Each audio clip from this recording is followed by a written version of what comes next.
Hi there, and welcome to the 60th live tech Q&A session and the Grand Diwali Mela. And thank you for joining me. And we are doing this 10 minutes earlier because I'm having some power issues here in Hyderabad. It's been very erratic.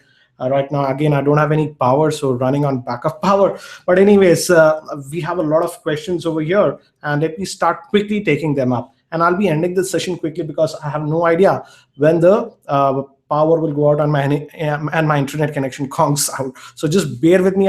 If I just blank out. So let's take the questions, and got quite a few questions here, and let me just select. It's just running away. This is by Dave. What he says, which phone should I buy, Android One or Redmi 1S or Moto E? My priority is good battery life and smooth UI. Devender, the thing is that in terms of battery life among those three phones, definitely the Moto E has the best battery life. But if we compare the overall performance, I would say the Moto E, the cons with the Moto E is the camera is very bad on that, and also the internal storage is very less on the Moto E. Whereas the camera is very good on the Redmi 1S, but overall performance, and it has a lot of software bugs. So definitely I would not recommend the Redmi 1. I would say go with the Android One device or the Moto E. And the battery life on Android One device is also pretty decent, I would say. But definitely in terms of battery life, the Moto E has better battery life compared to those two other devices. I hope that info helps you. Let me just move.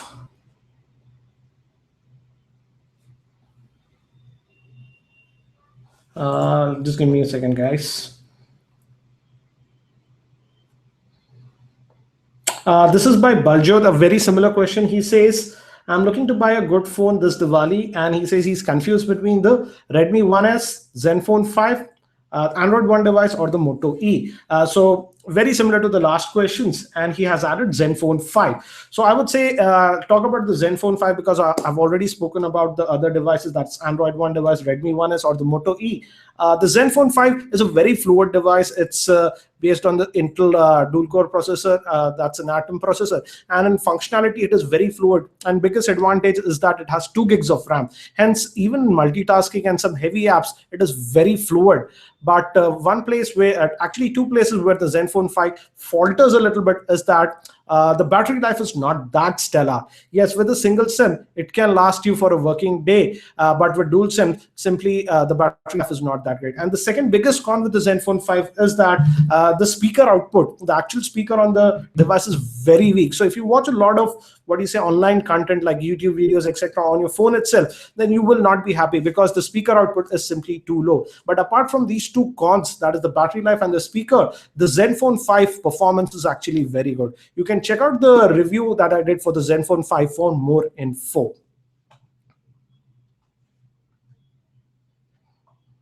Let me just quickly move to the next question. This is an interesting question by Siddharth, and it goes like this. He says, my question to you is, what is BSI sensor and how good is it the Sony in their camera performance compared to HTC and Samsung? In fact, Siddharth, now Samsung has started using their own sensors, but earlier even Samsung was using Sony sensors, and BSI sensor is back emulated sensor, and generally it is supposed to give better pictures in low lighting conditions.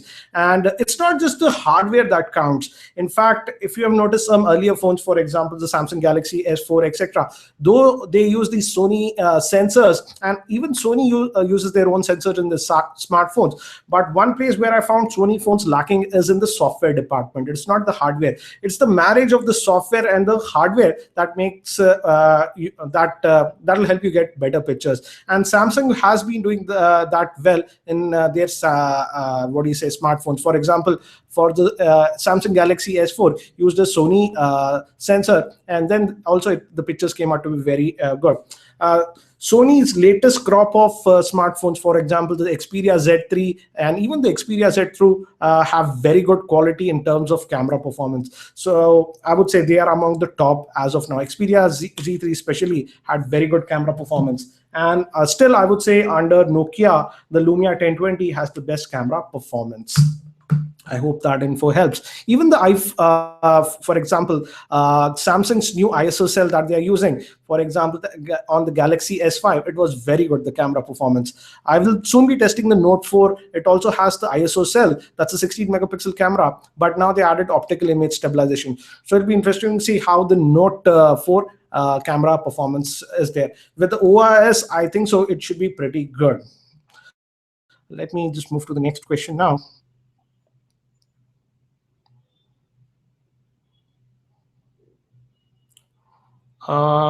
This is by David, and he's saying that, do you think this is fair only for the US and UK version has the Snapdragon 805 processor?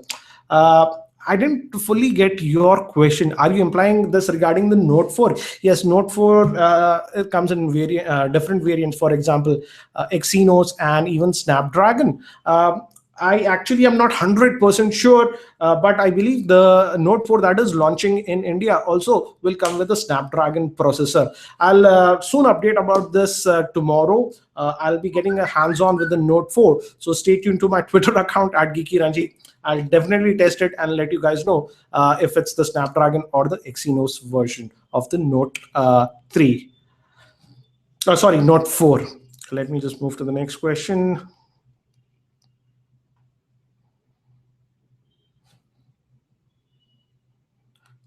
This is again a Note 4 question. He says, Tamal, when are you going to review the Note 4 and the Note Edge? Please do a review on the PS4 that you had. Wish you a happy Diwali. A very happy Diwali to you also, Tamal.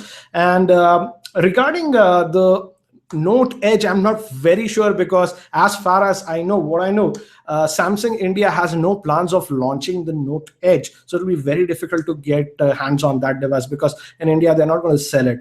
Definitely, I'll be reviewing the Note 4 very soon. So stay tuned for that. And regarding PS4 review, I'm not sure if I'll be able to do that. I'll try to make a simple vlog style video sometime later on regarding my experience with the PS4. Overall, I would say the experience that I'm having with the PS4 is pretty good. It's a good gaming device if you like console gaming. Let me move to the next one. This is by Prashant, and he says, what are your thoughts about tomorrow's Google event? Do you think Nexus 6 would be a hot seller giving huge screen?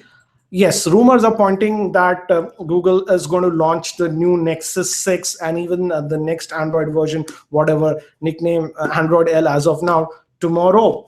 And yes, according to all the rumors, yes, the Nexus 6 is going to be a big phablet device sporting a 5.9-inch screen. That's almost 6 inches.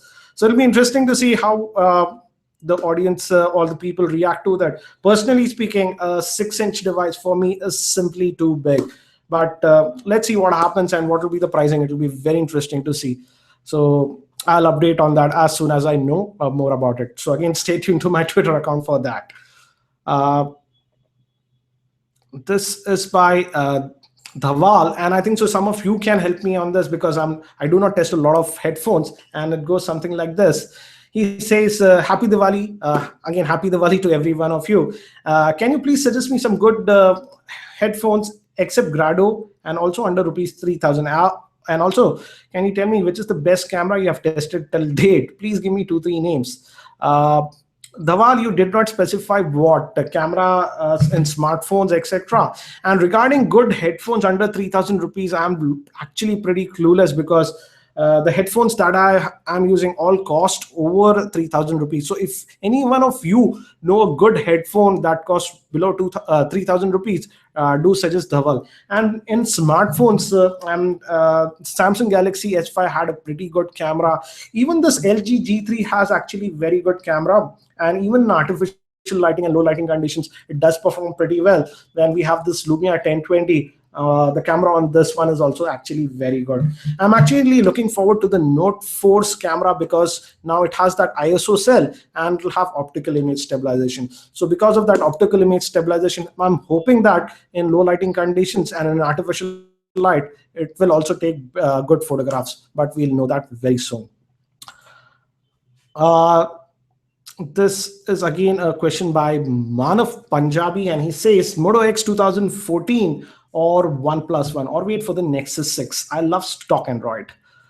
So you have answered your question yourself, as you like stock Android. Even this Moto X 2014 that I have here is almost stock Android experience. As you can see, the launcher, etc. It's almost stock Android, apart from just 2 or 3 Motorola specific apps for that voiceless control that it has. Yes, definitely you can wait for the Nexus 6, but again, it's going to be a big device. Obviously, even the OnePlus One is also sort of a big device, though it has a 5.5-inch screen. But in terms of handling it, it was almost as big as the Note 3. So again, if you like big size phones, you might like the OnePlus One. But personally, I just do not like very large screen size phones. So this Moto X might be a good bet if you do not like very large screen size phones. But definitely wait for the Nexus 6 and let's see what Google offers us.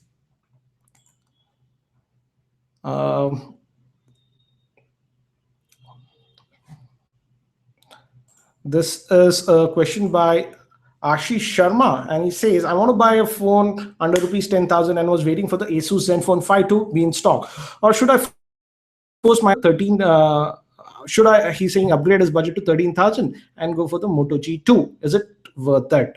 Very interesting question. Ashish, I think so you joined me late. The Zenfone 5 and the Moto G2 pretty close, but in raw performance and multitasking, the Zenfone 5 is slightly better. But again, I will still prefer personally the Moto G2 over the Zenfone 5, because the simple fact is that the battery life is much better on the Moto G2. With the Zenfone 5, if you're a sort of a mid-heavy to a heavy user, by afternoon, you'll be out of the battery. But generally, the Moto G2 with a single SIM can last you for a full working day. Also, the speaker, the actual speaker that is on the device of the Zenfone 5 is actually very low. So I was not happy with the sound output. But if you're a very heavy multitasker, definitely because of the 2 gig Zenfone 5 in multitasking, it is better than the Moto G2. So again, both the phones have their pros and cons, so you got to decide which is important for you and go with it. Overall, both the phones are very good in day-to-day performance, but barring the battery life, that would be the main aspect. Let me just move to the next question, guys.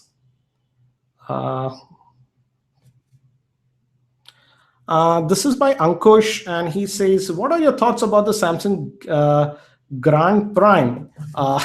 This Grand Prime, I have this Grand Prime. I just unboxed this yesterday. You can check out my channel.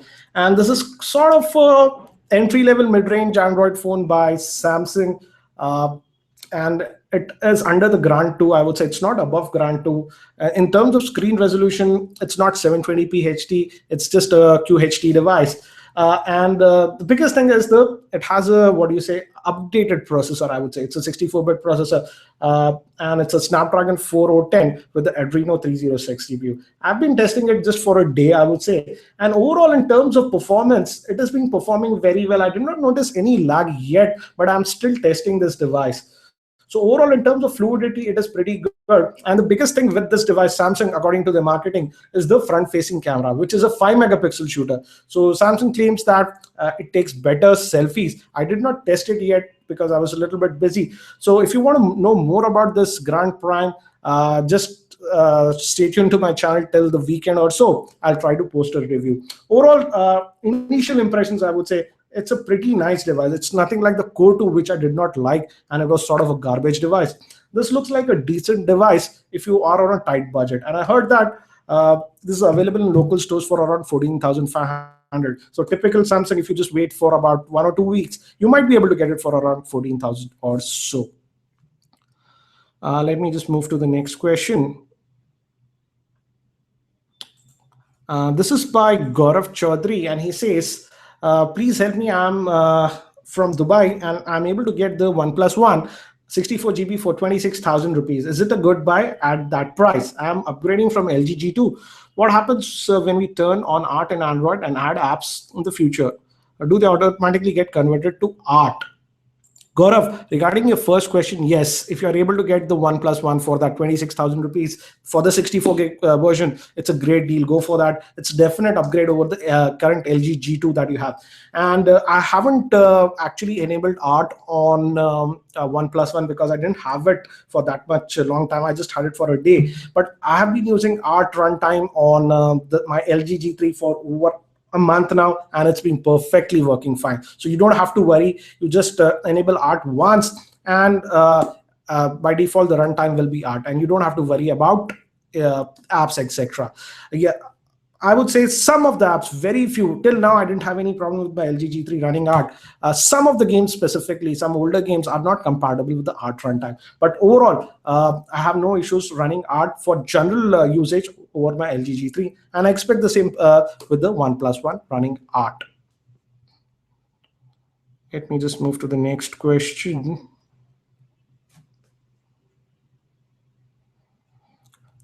This is an interesting question by Narayan.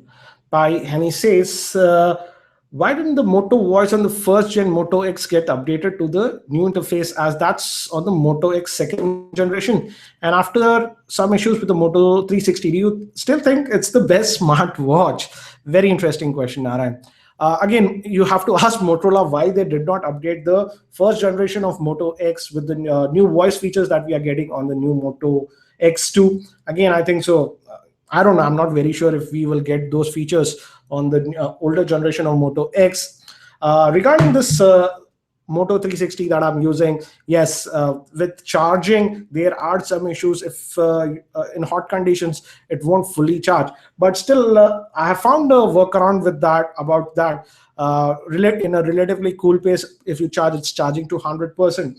And I'm actually pretty happy with this device for my needs. I would say for the kind of work I do get disturbed a lot, and sometimes when I'm doing recording, etc., my phone rings and it ruins the recording. With this Moto X, it's paid. Actually, my LG G3 is paid, and right now it's on mute. So if anything has come, it won't disturb me, and it works for me. And even the battery life, I would say, is working fine for me. At the end of the day, I take it out from the charger at 8 in the morning, and at around 11 o'clock in the night, I am still having about 30 to 35%, around 30 to 35, yeah, between that much battery life left. So it is kind of working for me for a full one working day. But yes, you got to charge it every day. So as of now, I'm happy. I was very worried about the battery life, if it would last me for a working day or not, but it is lasting me for a working day. But again, I would say if you can wait, because these smartwatches are a new concept, hence they are pretty expensive. And a lot more vendors are going to jump in this. And by 2015, I'm sure that the pricing of these smartwatches should also fall down, in my opinion. So let me just move to the next question, guys.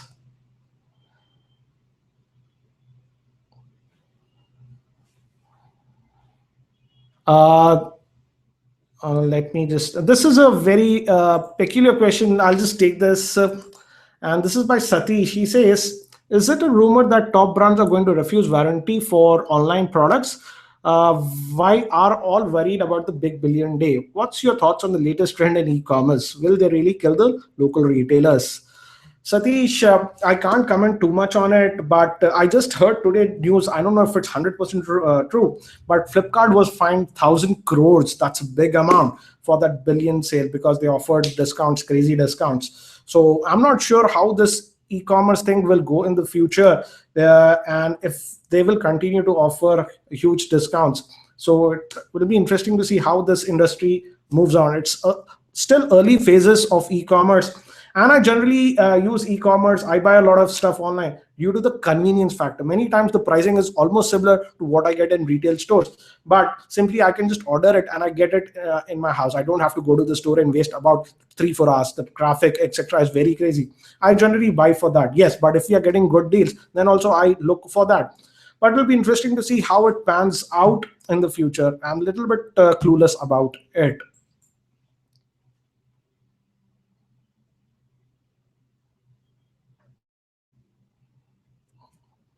Let me just take the next question, guys. Give me a second.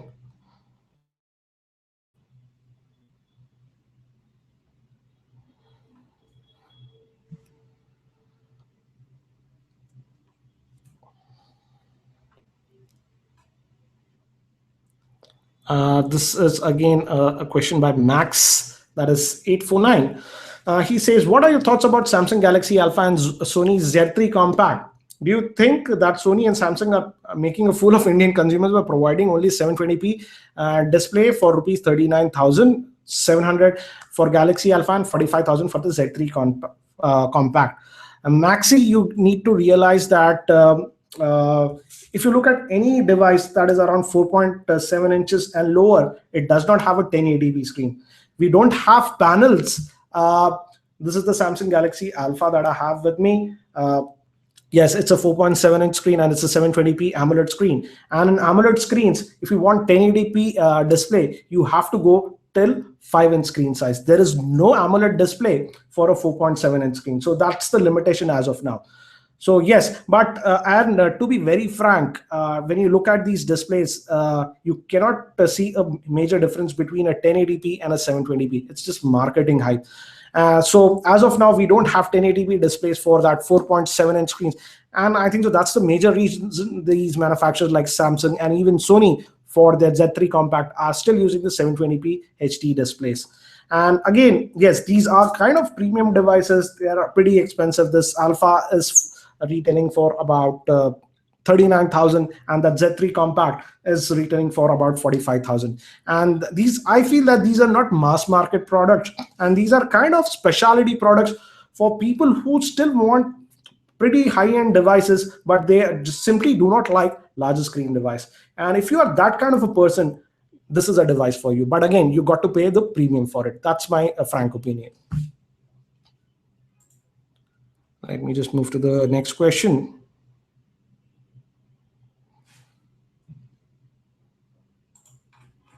This is by Siddhesh Sharma. He says, I want to buy a phone under rupees 15,000, confused between the Moto G second generation and the Galaxy Grand Prime.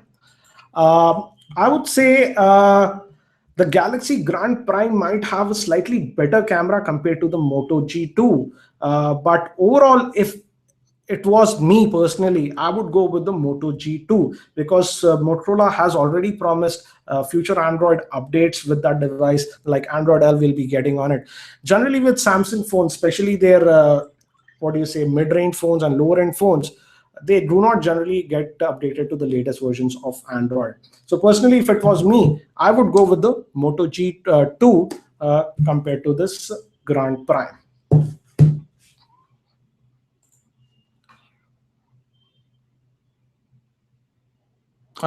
This is by Mehul Jain. He says, I have a big house and the walls are very thick. Because of this reason, even my Asus RTN66U does not cover it. Which Wi-Fi extent will you recommend under rupees INR 3 to 4K? Yes, it can be an issue if you have thick walls, etc. Mehul, I have been using this TP-Link repeater and it's been working fine. I just don't recall the model number on top of my head, but just check out my channel. Just about 2 weeks ago, I reviewed it and I'm still using that one and it works actually pretty well to extend the Wi-Fi range.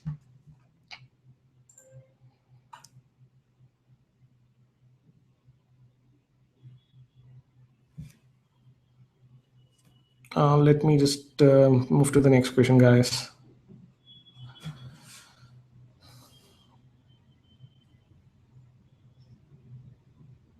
Some of you are asking me about next generation iPads. I just can't comment about it before getting launched because I generally don't like to talk too much about rumors.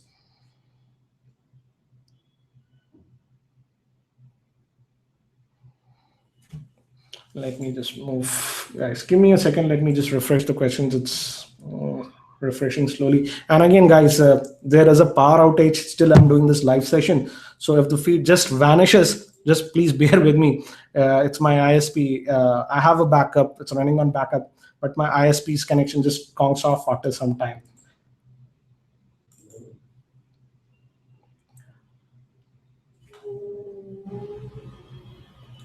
This is by Shervi Lobo. He says, what do you think about Xiaomi Mi 4 release, and what will be its price? Regarding the price, I can't comment, but I think so Xiaomi might price it under 20,000. That's my opinion.